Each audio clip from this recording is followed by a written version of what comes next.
Football is a great game, but there's inherent risk of injury. As far as the cervical spine is concerned, there is no such thing as a freak injury. You're trying to block a guy, you're trying to tackle a guy, he's moving. Young people sometimes think that they're immune to injuries, and they're not.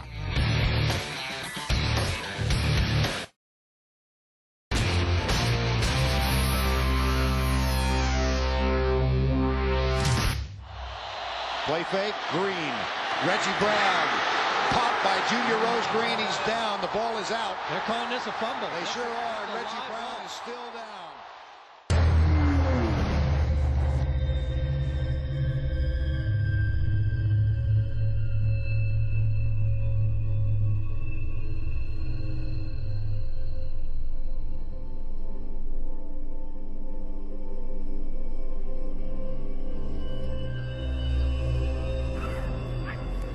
On any given Friday night, millions of Americans pack stadiums just like this one to enjoy one of our national pastimes, high school football. Then we finish the weekend with our favorite college and professional teams. It's a culture in our country. It's a sport we love, but it's also a sport that carries the risk of serious and sometimes catastrophic injury. Hello everyone, I'm Dr. Jerry Punch, a physician and college football commentator for ABC Sports and ESPN. And over the span of my career, I have seen it all.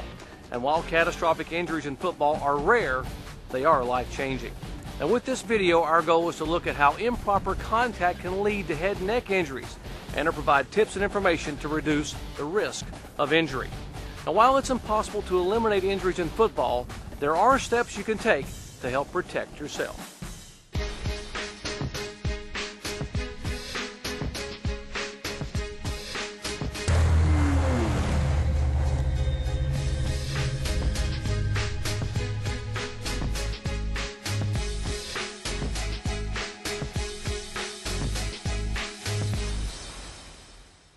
Axial loading is a mechanism responsible for cervical spine and spinal cord injury in football. When the head is up, the neck muscles absorb forces through controlled motion, protecting the spine. However, with head-down contact, the cervical spine straightens. In this situation, the muscles cannot absorb the energy input. Axial loading is a mechanism where the player makes contact with the top or crown of his helmet. The head is acutely decelerated, the momentum of the body continues, and the spinal column and spinal cord are literally crushed between the decelerated head and the continued momentum of the body. The spinal cord, however, doesn't heal, and the resulting paralysis is permanent, with a profound negative impact on one's lifestyle and ability to earn a living.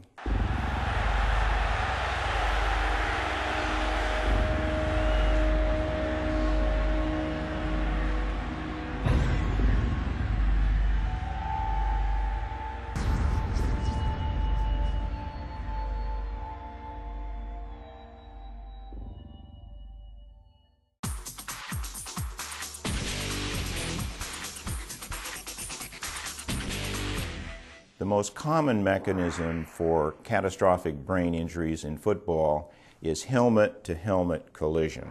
The player that's most at risk in a typical helmet-to-helmet contact is the player that doesn't see the hit coming.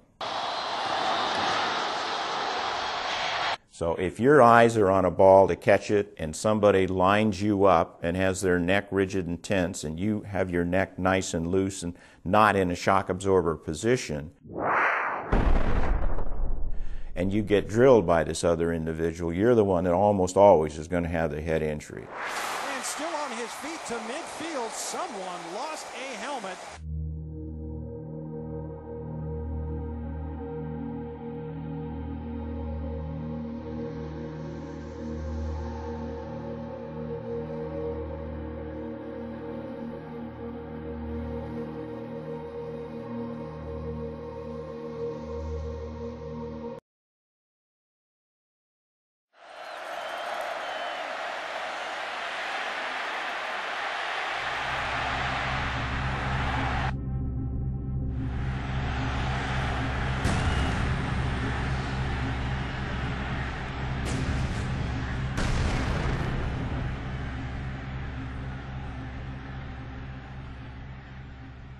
The person that's greatest risk in the tackling act is the defensive back, whereas the individual who's at greatest risk in the act of being tackled is, of course, the ball carrier.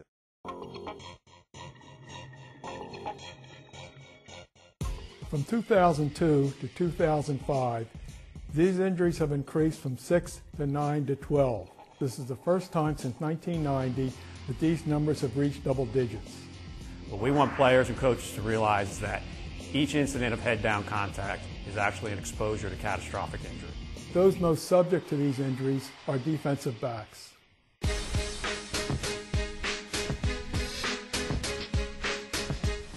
1979, in a summer practice, one of my defensive players went in to make a tackle, made the tackle with the crown of his head, hit another helmet to be exact, torqued the helmets, and broke his neck and became a quadriplegic. Catastrophic head injuries fall really into three different categories.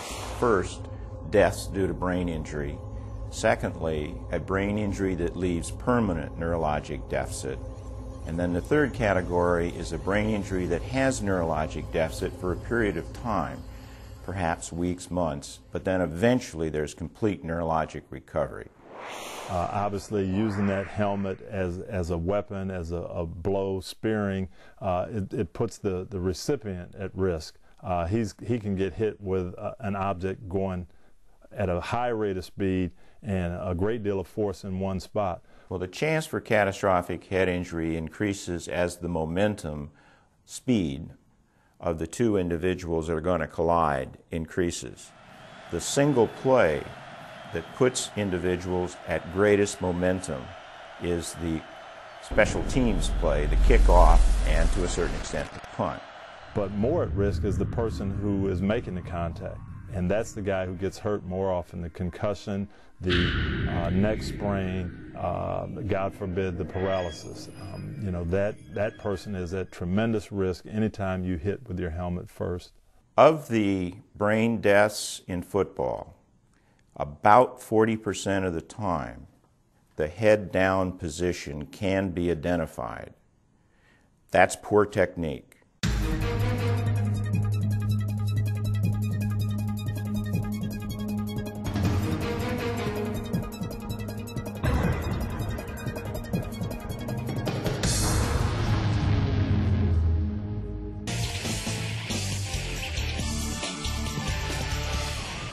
One of the most dangerous collisions in football is when a defensive player makes a tackle below the waist. Research has found that tacklers are much more likely to drop their head into the axial loading position when they're trying to get lower than a ball carrier. As you lower your body to get in position, the natural thing is for the head to go first. Primarily because it's instinctive. Players want to protect their eyes and face from the collision, so it's natural to try and duck your head in order to accomplish that. And that's something that you just have to work on and drill, and it's just something to overcome that natural tendency to lead with your helmet. Keep that head up, see your target, and that's going to force you to lead with your shoulders. The important thing to remember again is if you initiate a blow with your head, you're at risk of concussion. If you initiate a blow head down, you're at risk of a serious spinal injury.